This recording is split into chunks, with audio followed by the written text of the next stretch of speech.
राधा जी की मृत्यु कैसे हुई? राधा रानी का परम प्रयाण। ब्रज भूमि में बरसाना नामक गांव में रत्नाकर और कीर्तिदा की पुत्री के रूप में राधा का जन्म हुआ। कुछ मान्यताओं में राधा को प्रकट रूप भी कहा गया है, अर्थात वे जन्म से नहीं बल्कि ईश्वर की इच्छा से प्रकट हुई, क्योंकि वे कृष्ण की आह्लादिनी शक्ति थी। राधा का श्री कृष्ण से प्रेम कोई सांसारिक प्रेम नहीं था। यह प्रेम आत्मा और परमात्मा का मिलन था, निष्काम, निष्कलंक, शुद्ध और परिपूर्ण। जब कृष्ण वृंदावन में थे तब राधा और गोपियों के साथ उनकी रासलीला होती थी। राधा कृष्ण की आत्मा की आवाज़ थी, लेकिन रास केवल नृत्य नहीं, वह तो भक्ति का चरम था, जहाँ देह, अहम, समाज सब पीछे छूट जाते हैं। जब श्री कृष्ण को मथुरा जाना पड़ा, राधा रुक गई। उन्होंने कभी शादी नहीं की, वे विरह में जीती रही, परंतु कृष्ण को कभी दोष नहीं दिया। राधा का यह विरह कोई दुर्बलता नहीं बल्कि अंतःकरण की तपस्या थी। कृष्ण मथुरा से द्वारका चले गए, पर राधा का हृदय वही था, कृष्ण में।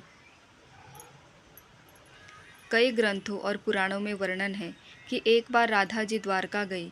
कृष्ण अब द्वारका के राजा थे, उनके 8 रानियां थीं, महल भव्य था, पर राधा के लिए यह वैभव कुछ भी नहीं था। राधा वहाँ कोई पद नहीं चाहती थी, न कोई अधिकार। उन्होंने श्री कृष्ण से केवल सेवा मांगी। वे राजमहल में सुदामा बगीचे में सेवा करने लगी।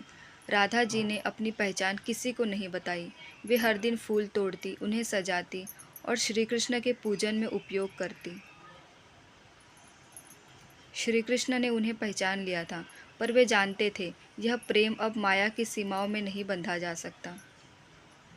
एक दिन श्री कृष्ण ने राधा से कहा, प्रिय राधे, तुम क्या चाहती हो? मैं तुम्हें क्या दूँ? राधा मुस्कुराई, मुझे कुछ नहीं चाहिए, मैं तो वही हूँ जो तुम्हारी सेवा में खो जाए।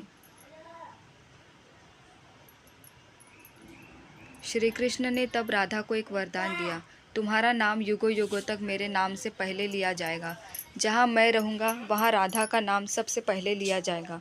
राधे कृष्ण, तुम्हारा प्रेम, तुम्हारा त्याग, यह संपूर्ण जगत को भक्ति का मार्ग दिखाएगा। राधा की आंखें नम थी, पर मन शांत था। उनका जीवन पूर्ण हुआ। राधा को मृत्यु नहीं आई, उन्होंने देह का त्याग किया। वे देह से ऊपर उठ चुकी थी। जिस दिन उन्हें अंत का आभास हुआ, वे द्वारका से शांतिपूर्वक बाहर चली गई। कई मान्यताओं में कहा गया है कि वे ब्रह्म सरोवर के तट पर बैठी और ध्यान मग्न हो गई।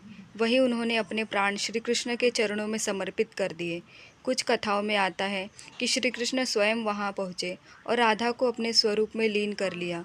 2 आत्माएं एक हो गई। राधा ही कृष्ण है, कृष्ण ही राधा है।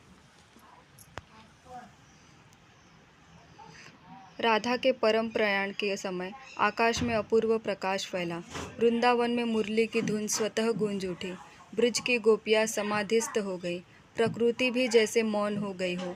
इस घटना को कोई भक्त कवियों ने गीतों में पिरोया। सूरदास, मीराबाई, रस खान जैसे संतों ने राधा कृष्ण के इस आत्मिक मिलन को, प्रेम योग को परमोत्कर्ष बताया।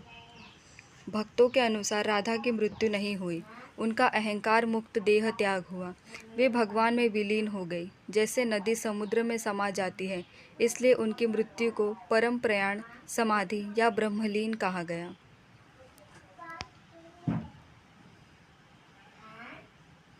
राधा रानी कोई सामान्य नारी नहीं थी, वे आदि शक्ति थी। वे भक्ति का स्रोत, प्रेम की जननी और ईश्वर की चेतना थी। राधा जी की मृत्यु कोई दुखांत नहीं थी, बल्कि यह प्रेम की पूर्णता थी। श्री कृष्ण ने स्वयं कहा था, जब भी कोई मुझे राधा के बिना पुकारेगा, मैं उत्तर नहीं दूंगा। जब कोई राधे कृष्ण कहेगा, तब मैं प्रकट होऊंगा। राधा का प्रेम इतना शुद्ध था कि ईश्वर को भी उसमें झुकना पड़ा। आज भी मंदिरों में पहले राधे का नाम लिया जाता है, फिर कृष्ण का।